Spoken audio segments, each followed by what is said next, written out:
Shalom saudara, ini bukan khotbah ya, tapi ini hanya sebatas ulasan daripada bahan khotbah, semacam buah pikiran khotbah hari Minggu, itu dari 1 Yohanes pasal 5 ayat 1 sampai dengan ayatnya yang kelima. Penulis daripada surat 1 Yohanes ini ditengarai adalah Yohanes, rasul terakhir, atau dia adalah yang paling terakhir mati dari sekian banyak rasul, dan diperkirakan bahwa dia menulis surat ini di tahun 90-an, jadi akhir abad yang pertama.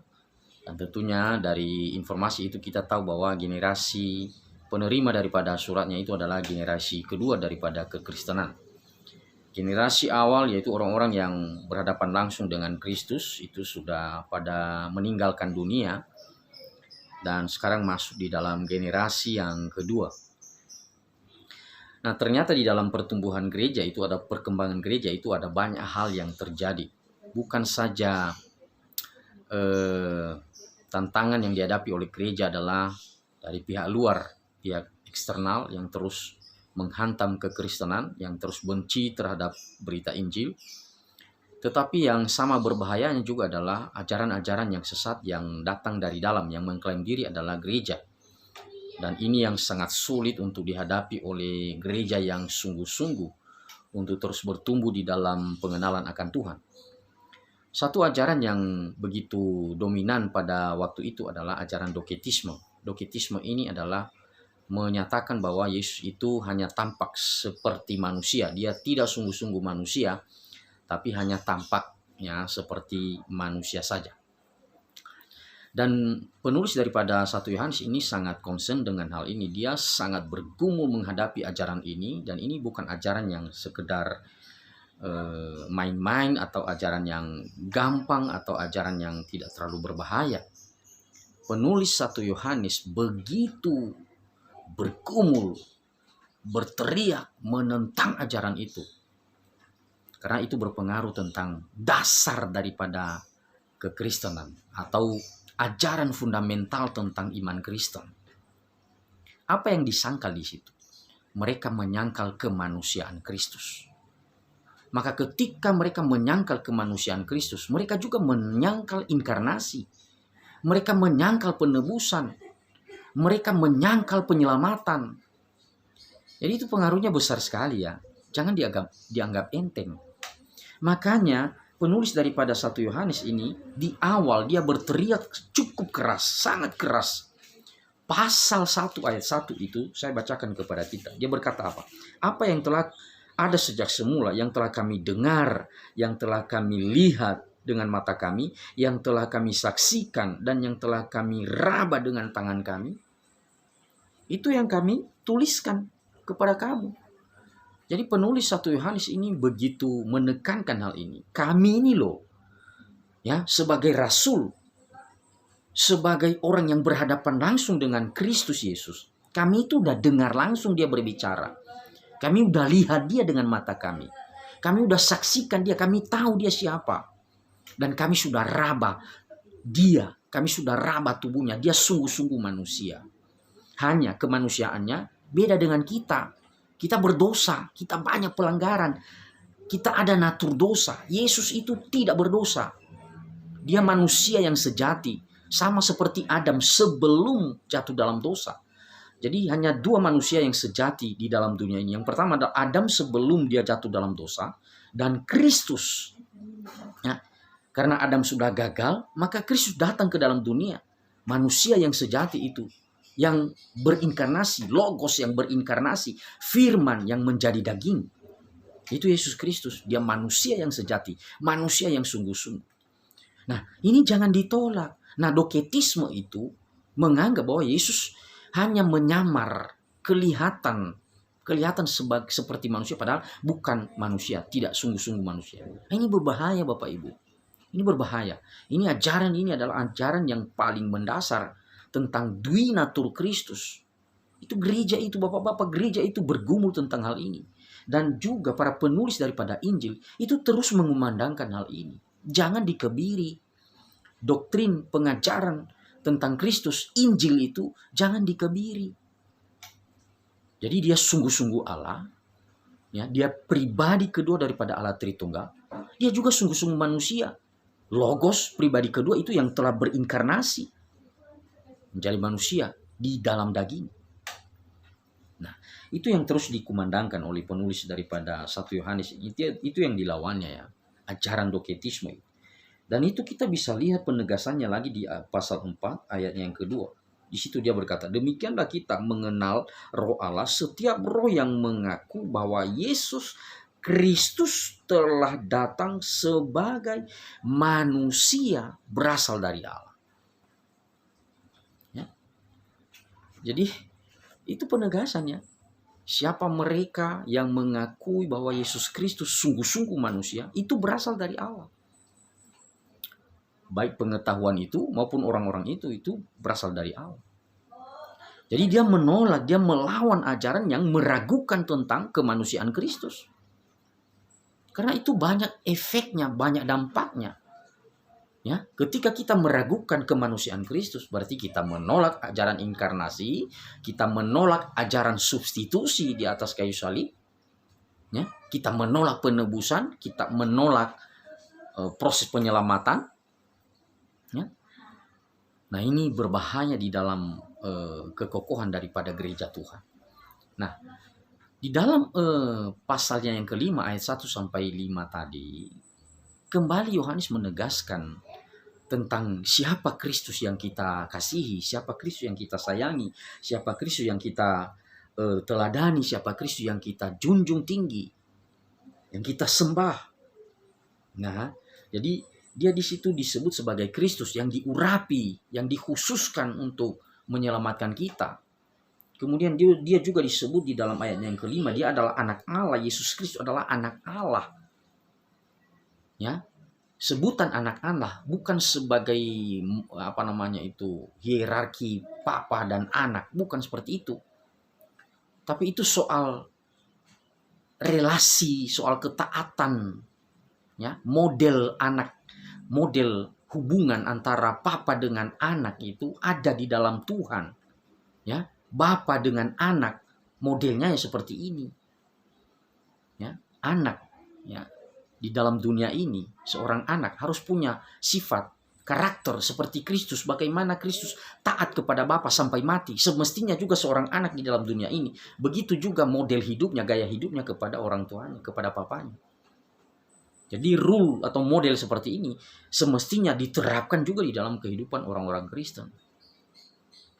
Nah, kalau kita sudah mengenal siapa Kristus sesuai dengan berita Injil ini, dia sungguh-sungguh Allah, dia sungguh-sungguh manusia yang telah menggantikan kita di atas kayu salib, yang telah mengasihi kita, yang telah berkorban bagi kita.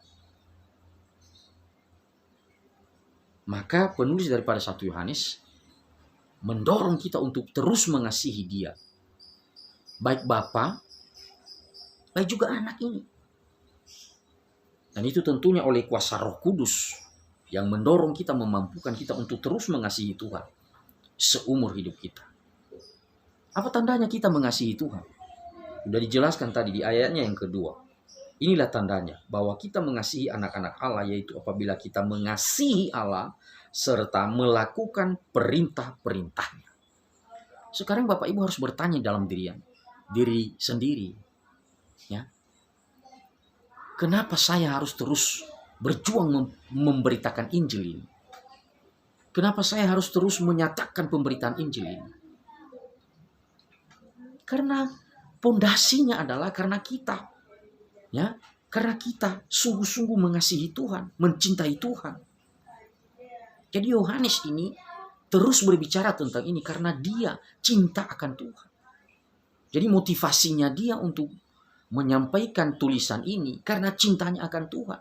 Dia tidak mau informasi tentang Tuhan, informasi tentang Kristus, ya, informasi tentang ajaran tentang Allah itu dikebiri, dikorupsi dan lain sebagainya. Jadi semangat ini yang mestinya harus ada di dalam kehidupan setiap orang Kristen, Bapak Ibu. Ya, beberapa waktu yang lalu saya pergi ke tukang pangkas dan ketika dia memangkas saya, kami bicara tentang pemberitaan firman Tuhan khususnya di YouTube ini. Dan dia mengungkapkan apa yang dia rasakan. Dia berkata bahwa dia tidak mau yang ribet-ribet. Dia hanya mau ajaran-ajaran atau khotbah-khotbah mengenai kehidupan praktis, bagaimana mengasihi anak, bagaimana mengasihi orang tua, bagaimana hidup dengan tetangga, relasi dengan orang lain, bagaimana menata emosi, jangan cepat marah, bagaimana juga supaya kita disembuhkan, ya. Makanya dia lebih suka dengan acara-acara kesembuhan ilahi, ya. Ini banyak orang modelnya seperti ini, Bapak Ibu. Ya, banyak orang Kristen, dan saya mau katakan orang Kristen yang seperti ini, orang Kristen yang tidak bertumbuh. Kalau hanya soal-soal itu yang kita pelajari, itu juga di ajaran lain juga atau di agama lain juga, itu mereka juga mengajarkan hal yang sama. Ya, kalau soal-soal bagaimana relasi dengan orang lain itu, ya baik juga sih ya. Tapi hal yang paling penting menurut saya adalah pondasinya. Pondasi itu yang menggerakkan. Ya, dasarnya itu yang menggerakkan kita untuk berbuat itu apa? Pemahaman kita tentang Allah. Ya. Kalau kita melihat di sekitar kita kan, tindakan-tindakan yang salah yang dilakukan oleh orang-orang itu dipicu oleh ajaran yang mereka anut. Kesesatan-kesesatan, tindakan-tindakan yang mereka kerjakan itu dianut, itu digerakkan, itu didasari oleh apa yang mereka pahami, apa ajaran yang mereka pegang. Bom bunuh diri itu, kenapa terjadi itu? Karena ajaran yang mereka pahami. Ya, jadi ini dulu yang perlu dibenahi, pondasinya kita itu dulu, pondasi iman kita itu dulu. Siapa Kristus? Ya. Nah, memang saya melihat orang-orang Kristen, ya, khususnya di gereja kita ya, orang nggak mau ribet, ya, nggak mau pusing. Kalau bicara soal doktrin, Allah Tritunggal, Dwi Natur Kristus, inkarnasi, ya, penebusan, ya, hal-hal yang berkaitan tentang landasan iman atau itu ajaran yang sangat fundamental tentang kekristenan, orang tidak mau bicara, orang tidak mau belajar tentang itu. Nah, penulis daripada 1 Yohanes ini bergumul tentang itu. Mari kita bisa dimampukan oleh Tuhan, oleh kuasa Roh Kudus untuk kita bisa melakukan perintah-perintah Allah. Perhatikan ya, tadi dikatakan di situ, tanda orang yang mengasihi Allah itu melakukan perintah-perintah Allah. Dan perintah-perintah Allah itu tidak berat, kata penulis Yohanes. Kenapa tidak berat? Karena dasar pondasi iman yang ada di dalam hatinya itu yang menggerakkan dia untuk melakukan tindakan-tindakan mengikuti perintah-perintah Allah. Dan udah jelas perintah-perintah Allah itu pasti bertentangan dengan dunia. Makanya di dalam ayatnya yang keempat di situ dikatakan, sebab semua yang lahir dari Allah mengalahkan dunia.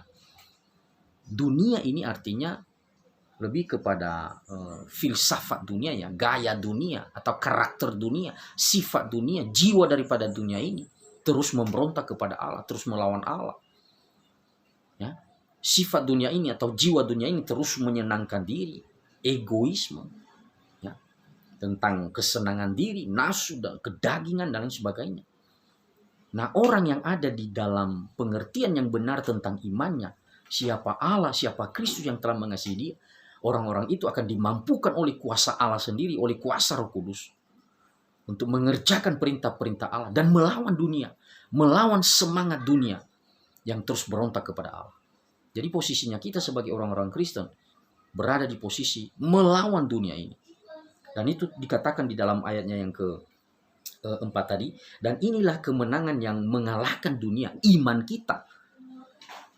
Ya, jadi patokannya adalah iman kita. Kepada siapa kita beriman. Ya, kepada siapa kita percaya. Dan kekristenan, Alkitab mengajarkan kita percaya kepada Allah Tritunggal. Allah Bapa, Putra yaitu Yesus Kristus, dan Allah Roh Kudus yang terus membuat kita bertobat dan memampukan kita melakukan hal-hal yang berkenan kepada Allah. Disitulah kita bertumbuh. Jadi pemahaman kita, pengertian kita tentang Allah yang kudus, Allah yang mengasihi itu sesuai dengan ajaran para rasul, sesuai dengan ajaran Alkitab.